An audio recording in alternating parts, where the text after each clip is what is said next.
10वां बाब, फरिश्ता और छोटा तुमार। फिर मैंने एक और जोर आवर फरिश्ते को बादल ओढ़े हुए आसमान से उतरते देखा। उसके सर पर धनक थी और उसका चेहरा आफताब की मानिंद था और उसके पांव आग के सतूनों की मानिंद और उसके हाथ में एक छोटी सी खुली हुई किताब थी।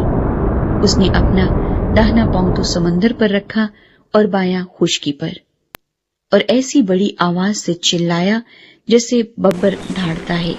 और जब वो चिल्लाया तो गर्ज की 7 आवाजें सुनाई दी, और जब गर्ज की 7 आवाजें सुनाई दे चुकी तो मैंने लिखने का इरादा किया और आसमान पर से ये आवाज आती सुनी कि जो बातें गरज की इन 7 आवाजों से सुनी है उनको पोशीदा रख और तहरीर ना कर।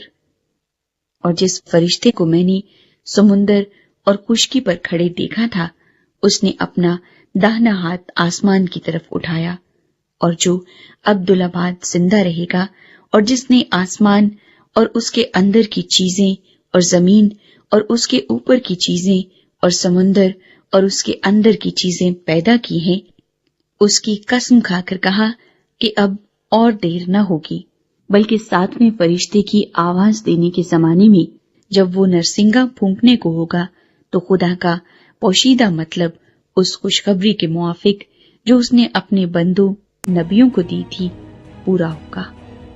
और जिस आवाज देने वाले को मैंने आसमान पर बोलते सुना था, उसने फिर मुझसे मुखातिब होकर कहा कि जा, उस फरिश्ते के हाथ में से जो समुंदर और खुशकी पर खड़ा है वो खुली हुई किताब ले ले।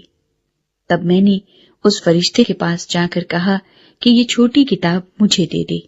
उसने मुझसे कहा कि ले, इसे खा ले, ये तेरा पेट तो कड़वा कर देगी मगर तेरे मुंह में शहद की तरह मीठी लगेगी। बस मैं वो छोटी किताब उस फरिश्ते के हाथ से लेकर खा गया। वो मेरे मुंह में तो शहद की तरह मीठी लगी, मगर जब मैं उसे खा गया तो मेरा पेट कड़वा हो गया।